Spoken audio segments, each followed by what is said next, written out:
เฮ้รถเจ้าเป็นหยังฮะเจ้าไปอูนอกที่บ่แม่นศูนย์บริการหลังการขายแม่นบ่เจ้าฮู้บ่อูนอกบางบ่อนน่ะใส่อะไรปลอมเส้นว่า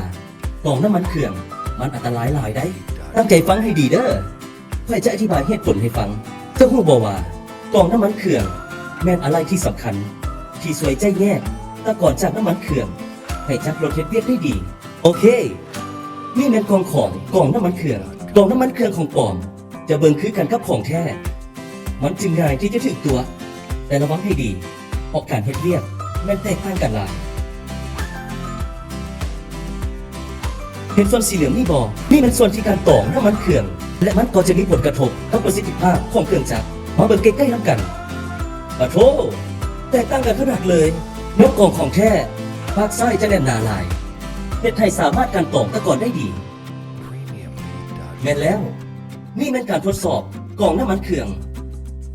ทำอิฐแป้งสีดำจะถูกผสมกับน้ำมันใหม่แล้วก็จะถูกปั๊ม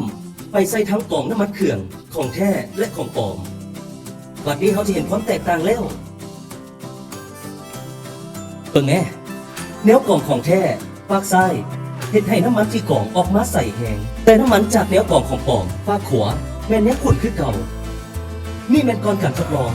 ทั้งสองน้ำมันขุ่นแม่นบ่15 นาทีต่อมาเบิ่งน้ำมันข้างซ้ายแม่ใจขนาดเลยแต่น้ำมันข้างขวาที่ใส่แนวกล่องของปลอมยังขุ่นอยู่ลองคิดเบิ่งหากเจ้าใส่กล่องน้ำมันเครื่องของปลอมตะก่อนจะเข้าไปในจักรของรถเจ้าและจะเฮ็ดให้จักรรถมีปัญหารุนแรงเฮ็ดให้จักรเปได้เพื่อบอกว่าความแตกต่างบ่ได้มีเฉพาะการเฮ็ดเวียกของแนวกล่องเห็นชิ้นส่วนบางอย่างนี่บ่มันเอิ้นว่าพอกิน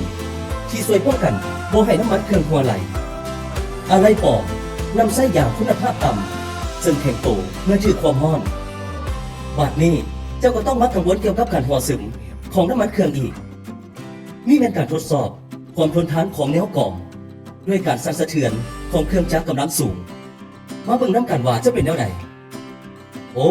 เห็นบ่อะไรของปลอมครอบครัวเริ่มมีน้ำมันหัวไหลระหว่างการทดสอบว่าแท้ๆเลยน้ำมันหัวไหลอาจเฮ็ดให้เกิดอัคคีภัยมันค่อนข้างอันตรายต้องระวังอะไรแท้ฟากไส้บ่มีปัญหาบ่น่าแปลกใจเลยข่อยฮู้ว่าเจ้าคิดอย่างอยู่หากอะไรแท้และปลอมเบิ่งคือกันแล้วเจ้าจะต้องเฮ็ดเท่าใดดีแม่นบ่และนี่คือคำตอบตอนนี้เจ้าก็ฮู้แล้วว่าเป็นหยังการใช้อะไรปลอมจึงอันตราย Quality for life, Toyota, Laos.